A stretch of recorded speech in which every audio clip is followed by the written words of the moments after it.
বন্ধুরা, তোমাদের কাছে নিয়ে আসলাম আজ আবার একটা নতুন গল্প। বন্ধুরা, একটু ভালো করে দেখো। তোমরা ভালো লাগলে একটু সাবস্ক্রাইব করে দিও, কেউ গল্পটা স্কিপ করো না। রানীমা, রানীমা, অত্যন্ত আনন্দের সংবাদ। আমাদের রাজ্যে বহু বছর পর এক নতুন সদস্যের আগমন ঘটেছে। নীল দম্পতির ঘরে নীল পরী জন্ম হয়েছে। এটি তো সত্যি অনেক আনন্দের সংবাদ। সাদাপরি বহু যুগ অতিক্রম হয়েছে, এই রাজ্যে কোনো প্রাণ স্পন্দিত হয়নি। ছোটু, আমরা এখনই সেই নবজাতককে দেখতে যাব।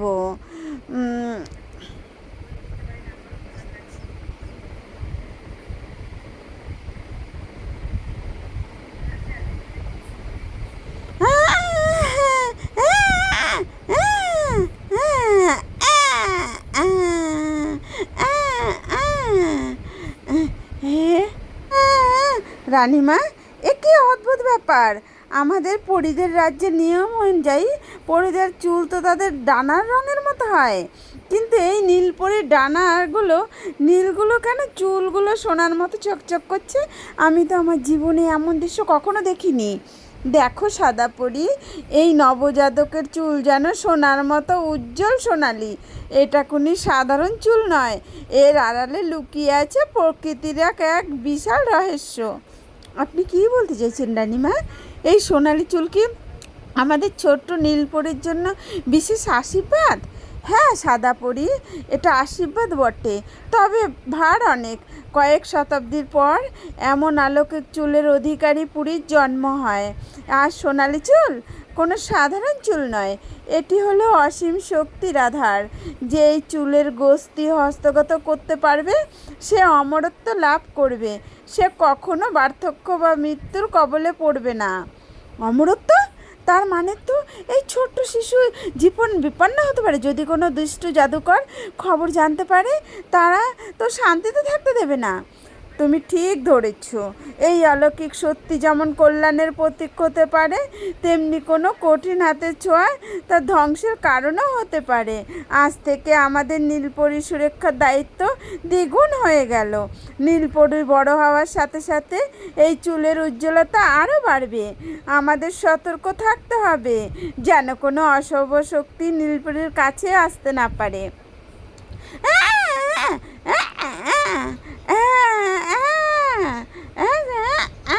স্বাগতম নীলপরি আমাদের এই পরিরাজ্যে। তোমার এই পবিত্র সোনালি চুল যেন চিরকালে রাজ্যকে রক্ষা করতে পারে।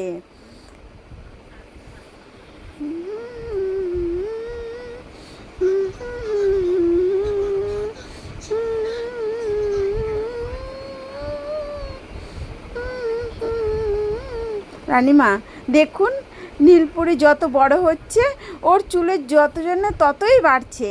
প্রজাপতিগুলো ওর চারিদিকে ঘুরে বেড়াচ্ছে, ওরাই আলোর মায়ায় পড়ে গেছে।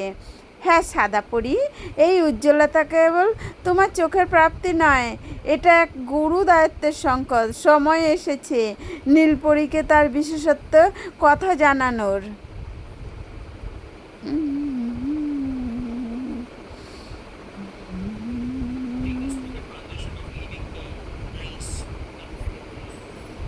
রানীমা, আমায় ডেকেছেন? আচ্ছা রানীমা, আমার চুল অন্য পরীদের মতো নীল নয় কেন? তবে কি আমি সবার চেয়ে আলাদা? হ্যাঁ বাচ্চা, তুমি আলাদা, তবে আলাদা হওয়াতে কেবল সৌন্দর্যের জন্য নয়। তোমার এই সোনালি চুলের গভীরে এক বিশাল রহস্য লুকিয়ে আছে। আজ তোমাকে সেই সত্যিটাও জানতে হবে। কী সেই রহস্য রানীমা? মনে রেখো নীলপরি, তোমার এই চুল কোনো সাধারণ সৌন্দর্য নয়, এটি অসীম ক্ষমতার আধার। প্রকৃতি তোমাকে অলৌকিক শক্তি দিয়ে পাঠিয়েছে। তোমার চুলের প্রতিটি গোছায় এমন জাদু আছে, যদি কেউ নিজের কাছে রাখতে পারে তবে সে অমরত্ব লাভ করবে।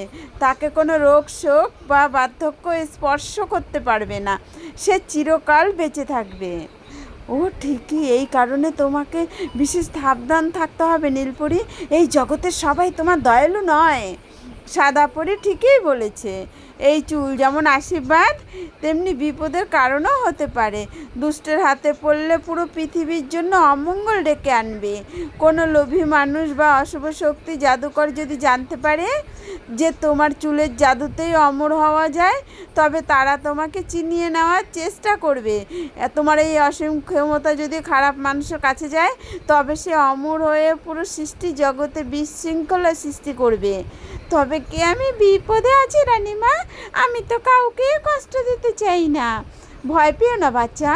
যতক্ষণ তুমি আমাদের ছত্রছায়া আছো এবং নিজের শক্তি সম্পর্কে সচেতন আছো, ততক্ষণ তোমার কেউ ক্ষতি করতে পারবে না।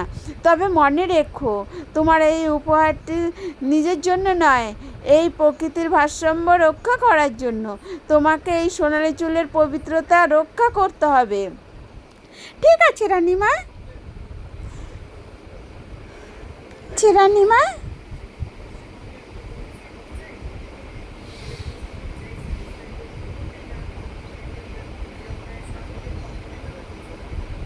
ওরে আমার জাদুর আয়না, অনেক বছর তে রেহাই বললাম না, এবার বল দেখি পরিরাজ্যের কি এমন সংসদ এসেছে যার আলো আমার অন্ধকার গুহা পর্যন্ত পৌঁছেছে?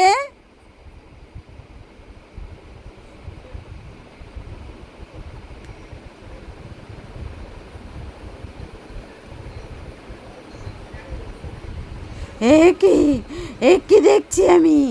এই নীলপুরীর মাথায় সোনালি চুল, ও চুলগুলো তো আগুনের শিখার মতো জ্বলছে।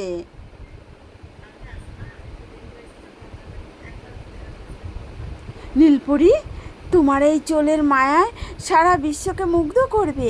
কিন্তু মনে রেখো, এই চুলের এক একটি গোছায় লুকিয়ে আছে অসীম জীবন বা অমরত্বর গোপন চাবিকাঠি। অমরত্ব? আমি কি ঠিক শুনেছি? ওই নীলপরির চুলে অমরত্ব জাদু আছে। শত শত বছর ধরে আমি পার্থক্যে মৃত্যুর ভয়ে কুঁকড়ে যাচ্ছি। আমার এই কুৎসিত চেহারা, এই দুর্বল শরীর, সব কিছু থেকে মুক্তি পাওয়ার উপায় তবে ওই নীলপরির সোনালি চুল। ভাগ্যতে বিয়া জামায় মুখ তুলে চেয়েছে অমরত্ব। ওই সোনালি চুলের আয়না চাই লুকিয়ে আছে আমার অমরত্ব। ওটা আমার চাই। ওই চুল যদি একবার আমার হাতে পড়ে, তবে আমি পৃথিবীর সর্বশ্রেষ্ঠ শক্তিশালী আর অবিনষ্ট দায়ী নাই। বিশ্ব আমার হাড়ের মুঠোয় চলে এসছে। নীলপরি, তোমার আনন্দের দিন শেষ হতে চলেছে। খুব শীঘ্রই আমি আসছি তোমার সোনালি চুল কেড়ে নিতে। আমি চিরকাল বেঁচে থাকবো আর দেখে পৃথিবীতে রাজত্ব করব।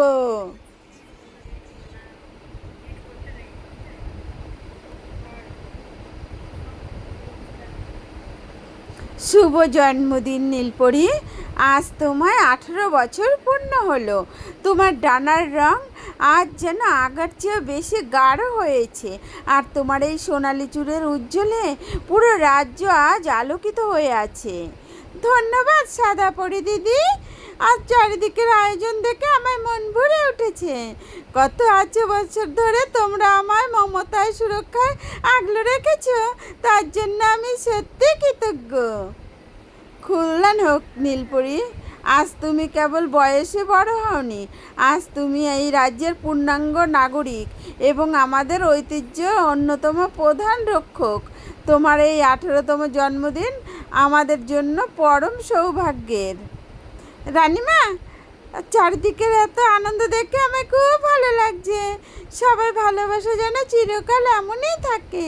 আমার একটাই প্রার্থনা, এই পরিরাজ্য যেন কখনো দুঃখের ছায়া না পড়ে। আমরা যেন সবাই এইভাবে মিলেমিশে শান্তিতে থাকতে পারি। তোমার মনটা তোমার চুলের মতোই খাঁটি সোনা দিয়ে গয়না নীলপরি, তাই তো প্রকৃতি তোমাকে এত দুর্লভ উপহার দিয়েছে। হ্যাঁ, তবে মনে রেখো নীলপরি, আজ থেকে তোমার দায়িত্ব আরও বেড়ে গেল। 18 বছর পূর্ণ হওয়ার অর্থ হলো তোমার চুলের জাদুকরী শক্তি এখন পূর্ণাঙ্গ হয়েছে। এখন থেকে তোমাকে আরও বেশি সতর্ক থাকতে হবে। আজ উৎসবের দিন, তাই মন খুলে আনন্দ করো, কিন্তু নিজের সীমানা, নিজের শক্তির কথা ভুলে যেও না যেন। আপনার প্রতিটি কথা আমি মনে রাখবো রানীমা। এই আনন্দ, ভালোবাসা যেন কোনোদিন ম্লান না হয়ে যায়।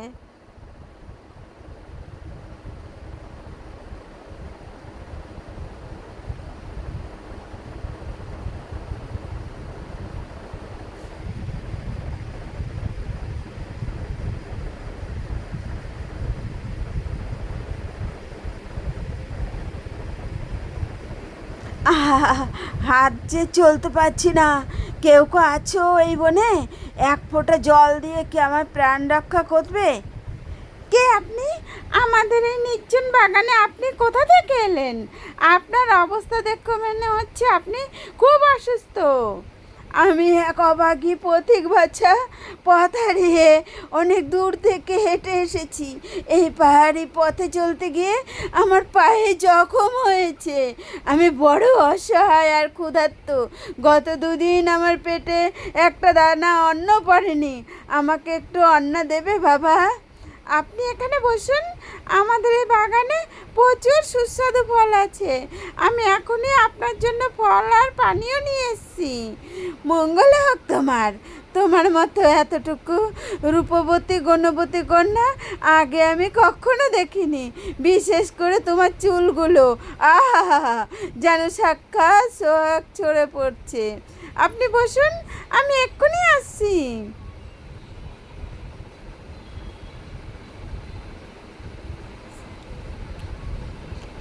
এইসব না নীলপরি, লালপরির পাহাড় আর কাজ করলো না। একবার যদি আমার কাছে মাথা নিচু করে বসে, তবেই আমার কাজ শেষ। ওই সোনালি চুলের এক গোছায় আমার 1000 বছরের অমরত্ব লুকিয়ে আছে।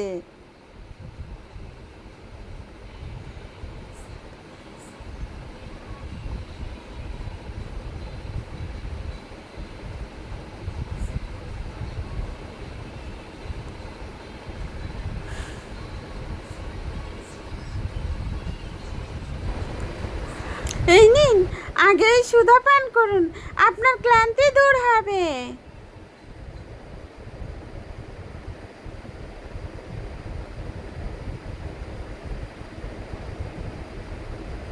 হা হা হা, তোমার দেওয়া ফল খেয়ে আমার শরীরে প্রাণ ফিরে এসেছে বাচ্চা। তুমি আমার জন্য এত কিছু করলে, আমি তোমার জন্য কিছু করতে চাই। দাদা, এটা অত্যন্ত দুর্লভ জাদুকরি তেল আছে। জাদুকরি তেল? এটা দিয়ে কি হয়? এটা কোনো সাধারণ তেল নয়। এটি গভীর অরণ্যের 100 বছরের পুরনো লতা পাতা দিয়ে তৈরি।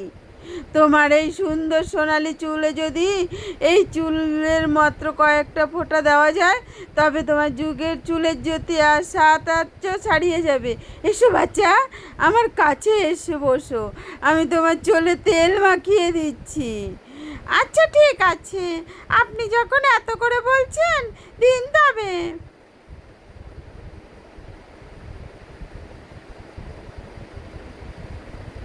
থামো, এখানেই থেমে যাও ডাইনি। রানীমা, আপনি এখানে? এই নীলপরি, সরে এসো। ইনি কোনো অসহায় ভীত নয়, কুখ্যাত জাদুকরি ডাইনি। ইনি তোমার সোনালি চুল চুরি করতে এসেছে। তার মানে তুমি বড় অসহায় হয়ে রানীপতি আর মাত্র একটা রক্ষক, তবেই আমার আশাই সামান্য হতো। তোমার এই ছদ্মবেশ আমাকে ফাঁকি দিতে পারবে না ডাইনি। আমি অনেক আগে থেকেই কালো জাদুর গন্ধ পাচ্ছিলাম। আমার পবিত্র ডাক যে তোমার মতো অশুভ শক্তির কোনো স্থান নেই। তুমি এখনই আমার রাজ্য ত্যাগ করো, নয়তোবা দণ্ড তোমায় ভস্মীভূত করে দেব। আজ আমি চলে যাচ্ছি দিকেই, কিন্তু মনে রেখো, আমি হার মানব না। ওই সোনালি চুল আমি ছিনিয়ে নেবই। আমি বলেছিলাম না নীলপরি, লোভী চোখ সবসময় তোমার ওপর আছে। তোমাকে আরও সতর্ক হতে হবে।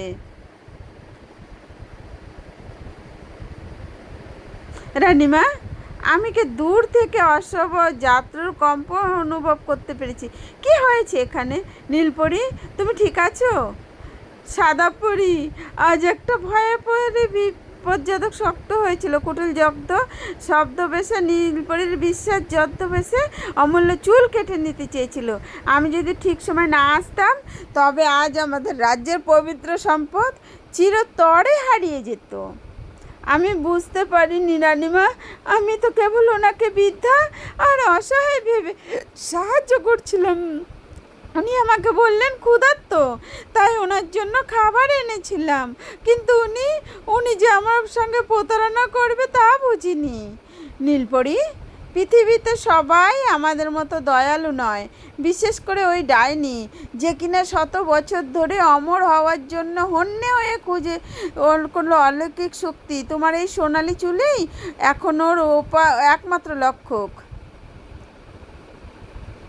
কান্না থামাও নীলপরি, আমার কথা নিয়ে মন দিয়ে শোনো। আজ যা হয়েছে তা থেকে শিক্ষা নিতে হবে। মনে রেখো নীলপরি, বিপদ এখনও কাটেনি। ডাইনি তার রূপকে সহজে তা করবে না, তোমাকে অনেক বেশি সতর্ক হতে হবে। সে একবার ব্যর্থ হয়েছে বলে যে আর যে ফিরবে না, এমনটা ভাবার কোনো কারণ নেই। রানীমা, আমি এখন খুব ভয় পাচ্ছি। আমার এই চুলগুলো যা কিনা সৌন্দর্যের প্রতীক ছিল তা এখন আমার জন্য কাল হয়ে দাঁড়াবে। তবে কি আমি আর বাগানে একা ঘুরতে পারবো না? ভয়কে শক্তিকে রূপান্তরিত করতে হবে। আজ থেকে তোমার ওপর পাহারা আরও বাড়ানো হবে। তবে মনে রেখো, সবচেয়ে বড় প্রহরী হতে হবে তোমাকে নিজেকেই। কোনো অচেনা আগন্তুক প্রলোভনতুক বিচলিত না করতে পারে। রানীমা ঠিকই বলেছেন। আজ থেকে আমরা প্রাসাদের চারিপাশে সুরক্ষা বলয় তৈরি করব। নীলপরি, তুমি কিছুদিনের জন্য মহালয়ে যাওয়ার বন্ধ করো। আমি আপনার আদেশ পালন করব রানীমা। আমি বুঝতে পেরেছি আমার একটা ছোট ফুল পুরো রাজ্যের জন্য বিপদ ডেকে আনতে পারে। আমি কথা দিচ্ছি, আমি আর কখনো অসতর্ক হব না, কখনো অসতর্ক হব না।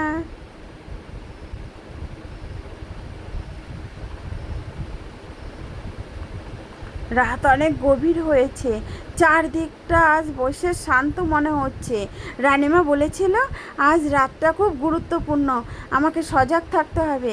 কোনো অশুভ ছায়া যেন নীলপরির ঘরে প্রবেশ করতে না পারে। এ কি, আমার চোখ এত ভারী হয়ে আসছে কেন? উনি হচ্ছে কেউ চেতনার ওপর জাদু জাদু দেখিয়ে দিচ্ছে। আমাকে জাগতে হবে, জাগতে হবে।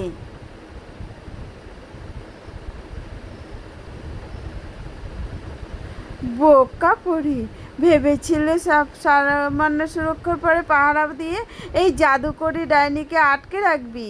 ডাইনি যখন কিছুর উপর নজর দেয় থামাতে পারে না।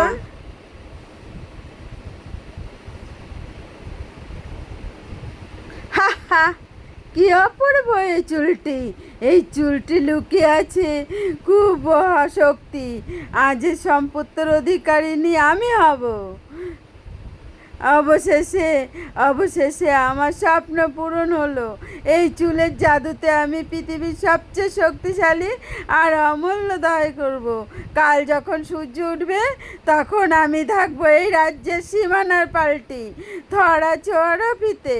বিদায় নীলপরি, তোমার শক্তির উৎস এখন আমার হাতের মুঠোয়। হা হা হা হা হা।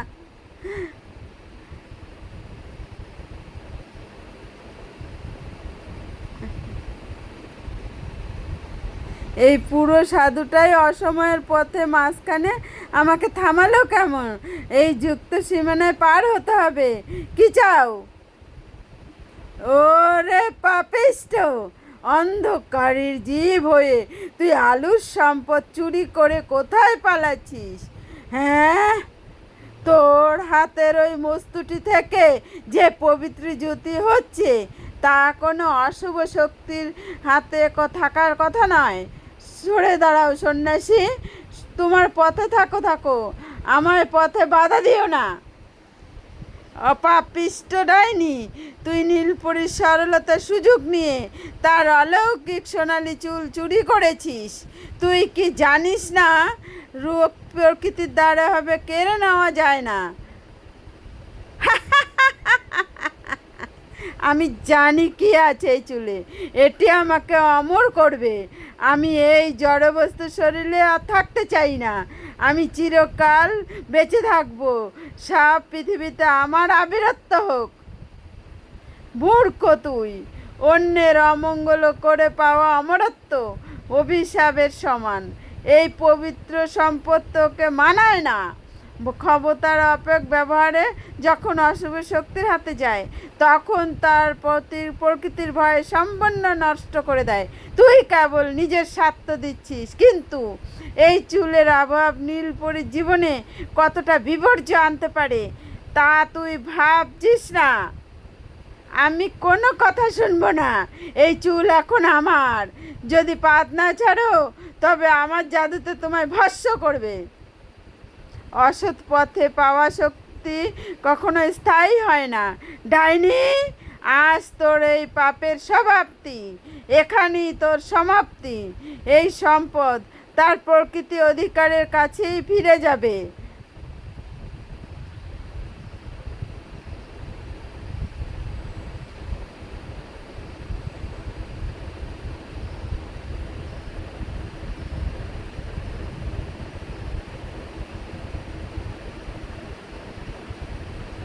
বিচলিত হয় না লালপুরি। অশুভ শক্তি সাময়িকভাবে জয়ী হলেও সত্যের কাছে তাকে বাধা নত করতেই হবে। হে মহাত্মা, আপনি আমাকে নতুন জীবন দান করলেন। আমি ভেবেছিলাম আমার ভুলের কারণে এই সম্পদ চিরতরে হারিয়ে গেছে। আশাহের বিরাস অনিবার্য। তাই নিকে তার নিজের পাপের অন্ধকারে বন্দি করা হয়েছে। সে আর কোনোদিনও এই আলো স্পর্শ করতে পারবে না। তবে মনে রেখো, এই অভিজ্ঞতা যেন তোমার সারা জীবনের শিক্ষা হয়ে থাকে। সাধু মহারাজ ঠিকই বলেছেন। আমাদের সুরক্ষা বলে গর্বিত ছিলাম, কিন্তু ডাইনি জাদুর চোখ এড়িয়ে গিয়েছিল। মনে রেখো নীলপরি, তোমার এই চুল কেবল সৌন্দর্য নয়, এটি প্রকৃতির এক বিশাল শক্তি। অসৎ মানুষের হাতে ক্ষমতা গেলে তা প্রকৃতির ভারসাম্য নষ্ট করে। তারা সেই ক্ষমতাকে নিজের স্বার্থে এবং অন্যের ধ্বংসে ব্যবহার করে। তাই নিজের সম্পদ আলগে রাখো। তোমার সাধকতা আর সতর্ক জানি এই জ্যোতিকে চিরকাল অম্লান রাখে।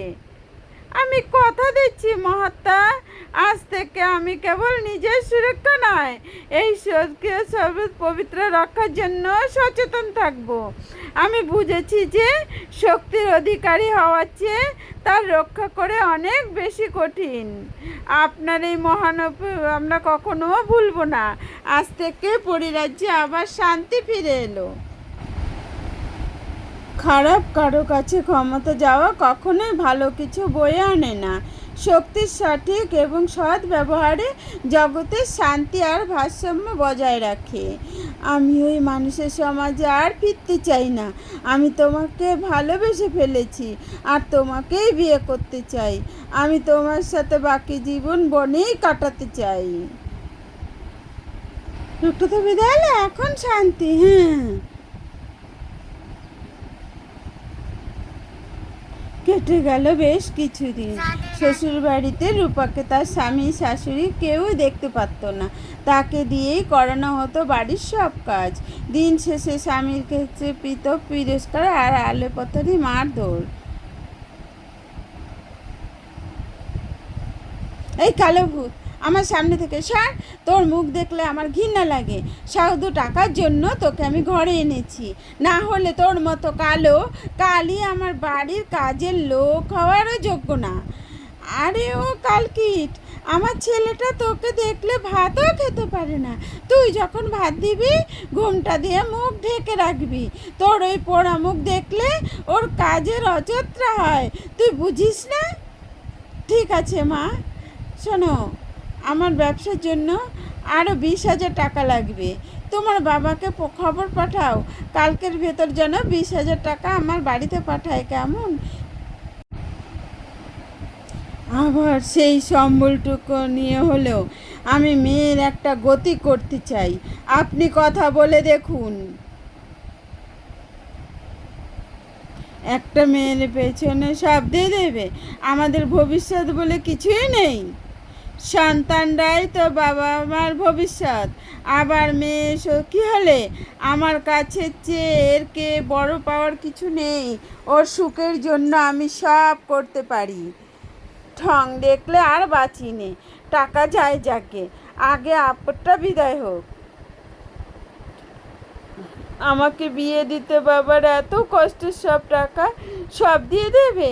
সৃষ্টিকর্তা, তুমি আমার গায়ের রংটা কেন এমন কালো করলে?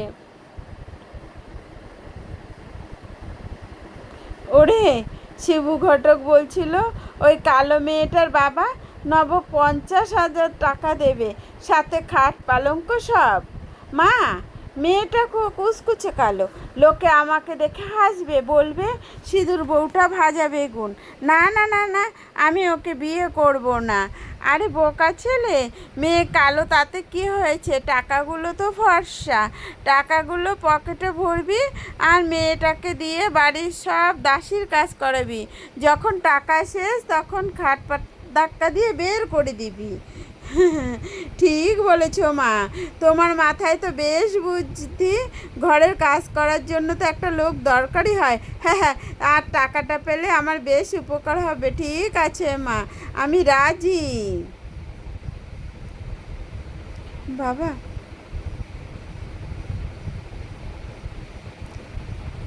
রাজি। এখানটায় হয়েছে একটু তোমরা সাবস্ক্রাইব করে দিও চ্যানেলটা, ঠিক আছে বন্ধুরা?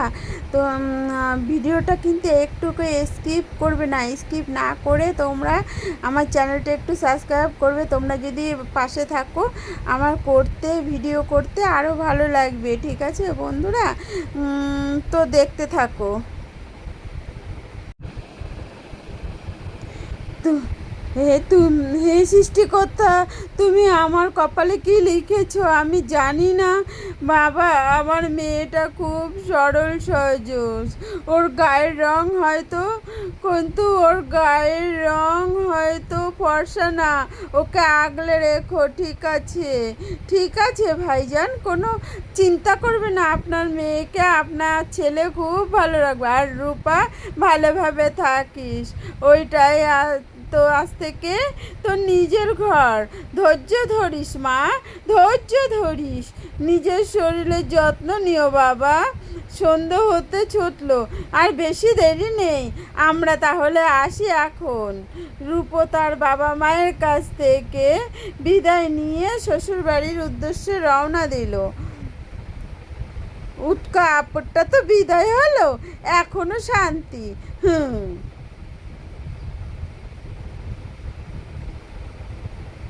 ভালো লাগলে চ্যানেলটা একটু সাবস্ক্রাইব দিয়ে রেখো, আমার পাশে থেকো বন্ধুরা। পাশে থেকে একটু হাতটা বাড়িয়ে দিও। কেটে গেল বেশ কিছুদিন। শ্বশুর বাড়িতে তার স্বামী শাশুড়ি কেউ দেখতে পারতো না। তাকে দিয়েই করানো হতো বাড়ির সব কাজ। দিন শেষে স্বামীর কাছে পেত তিরস্কার আর এলোপাতাড়ি মারধর। এই কালো ভূত, আমার সামনে থেকে সর। তোর মুখ দেখলে আমার ঘেন্না লাগে। শুধু টাকার জন্য তোকে আমি ঘরে এনেছি, না হলে তোর মতো কালো কালি আমার বাড়ির কাজের লোক হওয়ারও যোগ্য না। আরে ও কালকিট, আমার ছেলেটা তোকে দেখলে ভাতও খেতে পারে না। তুই যখন ভাত দিবি, ঘুমটা দিয়ে মুখ ঢেকে রাখবি। তোর ওই পোড়া মুখ দেখলে ওর কাজের অযাত্রা হয়, তুই বুঝিস না? ঠিক আছে মা, শোনো, আমার ব্যবসার জন্য আরও 20,000 টাকা লাগবে। তোমার বাবাকে খবর পাঠাও, কালকের ভেতর যেন 20,000 টাকা আমার বাড়িতে পাঠায়, কেমন? হে কি বলছেন? অনেক কষ্ট করে বাবা ওই টাকা জোগাড় করেছিল, এখন হঠাৎ করে টাকা বাবা কোথায় পাবে? মুখে মুখে কথা। টাকা না দিলে তোকে এই বাড়িতে থাকতে দেবো না। এই বাড়িতে থাকতে হলে টাকা নিয়ে আয়, যায় টাকা নিয়ে আয়। আপনারা আমাকে মেরে ফেলুন, তবু আমার বাবার কাছে আমি আর টাকা চাইতে পারবো না। তাহলে ওকে মেরেই ফেল খোকা। মুখে মুখে চোপা করে বেড়ায়, কালো পেতনি একটা ঘাড়ে চাপিয়ে গেছে। রূপাকে তার স্বামী এলোপাথারি মেরে বাড়ি থেকে বের করে দিত।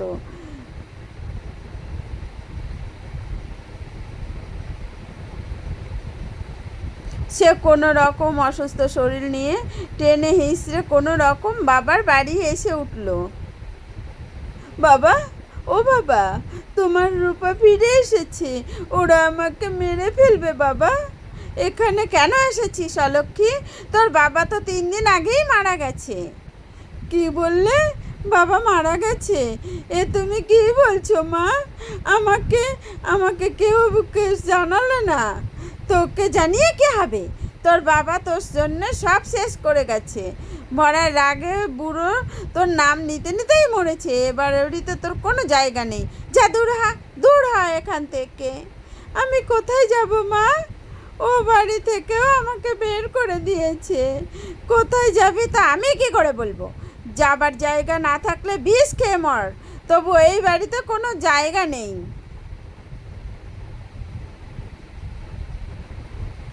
মরা ছাড়া যে কোনো উপায় নেই, আমাকে মরতেই হবে। আমি মরবো। আমি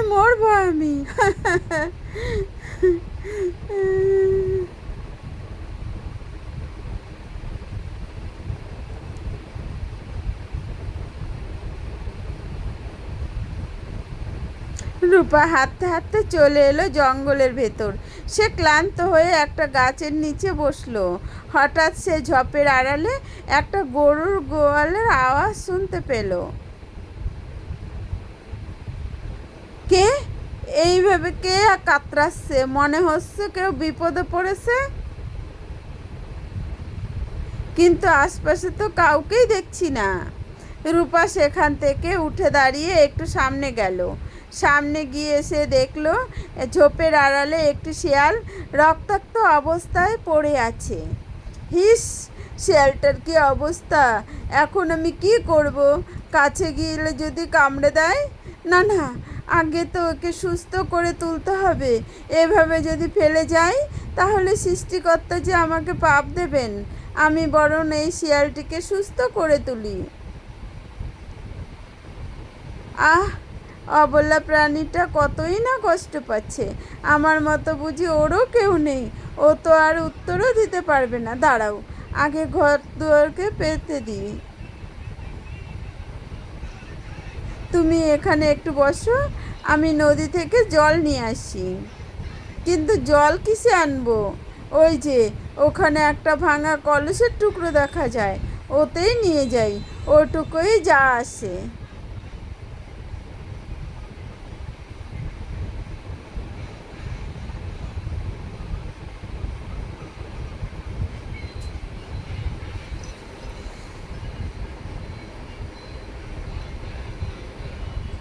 জঙ্গলের ধারে ছিল একটি নদী।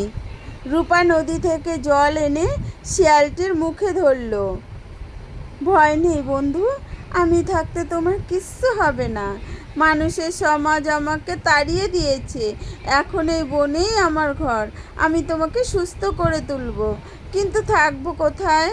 তুমি এখানে একটু বসো, আমি আশপাশে কোথাও বাস পাই কিনা দেখি, যদি একটা কোনো রকমের ঘর করতে পারি।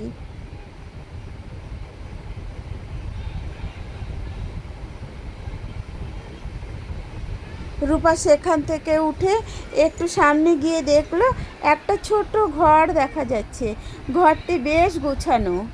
ওই যে ওই যে এই যে একটা ঘর দেখা যাচ্ছে, মনে হচ্ছে ওখানে কেউ থাকে। যাই, একটু গিয়ে দেখি আজকের মতো আমাদের থাকতে দেয় কি না।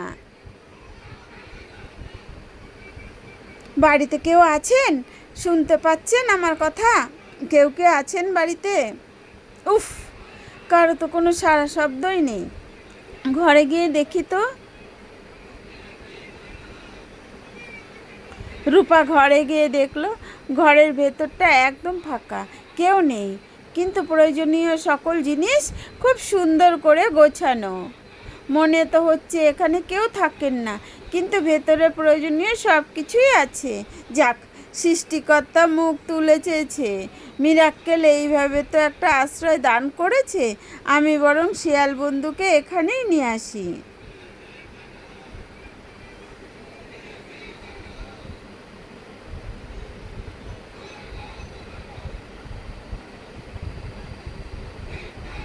রূপা প্রতিদিন বন থেকে লতাপাতা আর ওষুধি গাছ সংগ্রহ করে শিয়ালের খর্ত পরিস্থান করতে লাগলো। সে নিজের জন্য খাবার না পেলেও শিয়ালের জন্য ফলমূল সংগ্রহ করে তাকে খাইয়ে কিছুদিনের ভেতর সুস্থ করে তোলে।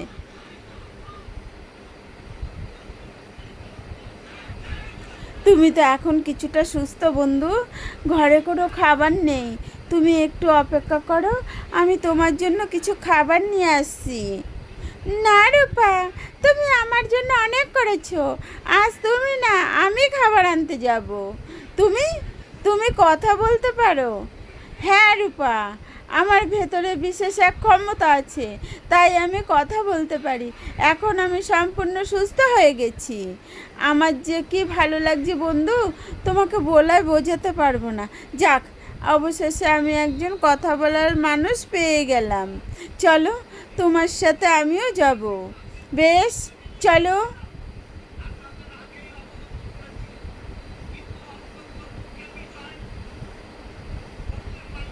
দুজনে জঙ্গলের বেশ ভিতরে গেল। শিয়াল গাছে উঠে বিভিন্ন ফল পেড়ে দিচ্ছে আর রূপা সেইগুলোকে আনন্দ করে কুড়িয়ে নিচ্ছে। বন্ধু, ডালা তো ফলমূলে একে ভরে গেছে, এবার নেমে এসো বন্ধু, এবার আর দরকার নেই। এই যে এখনই নেমে আসছি।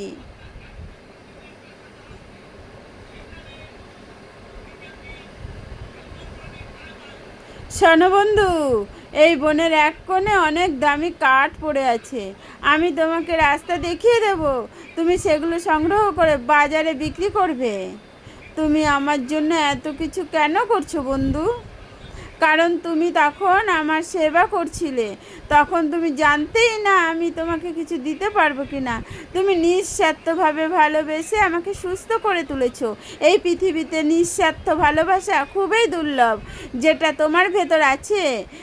মানুষ বড্ড অদ্ভুত শিয়াল বন্ধু, তারা চমড়ের রং দেখে বিচার করে, মন দেখে না। অথচ দেখো, তুমি একটা পশু হয়েও আমার মনের খবর নিছো।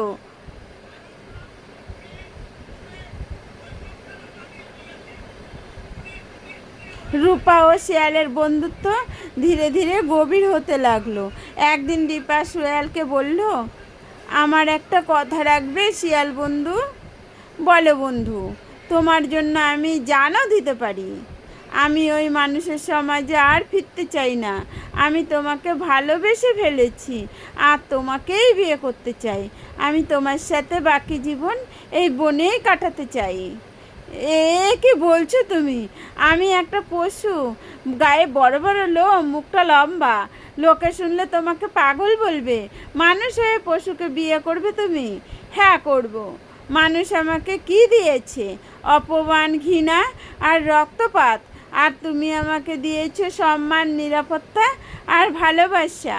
আমি তোমার এই পশুরূপটাকেই ভালোবাসি, কারণ তোমার ভেতরে একটা সুন্দর আত্মা রয়েছে। তুমি কি আমাকে গ্রহণ করবে না? রূপা, তুমি কি জানো তুমি কি বলতে চাইছো? তোমার জীবনটা অভিশপ্ত হয়ে যাবে। তুমি কি পারবে এক পশুর সাথে ঘর বাঁধতে, সারা জীবন থাকতে? আমি সব কিছু ভেবে চিন্তেই প্রস্তাব দিয়েছি। বেশ, তাহলে আমারও কোনো আপত্তি নেই।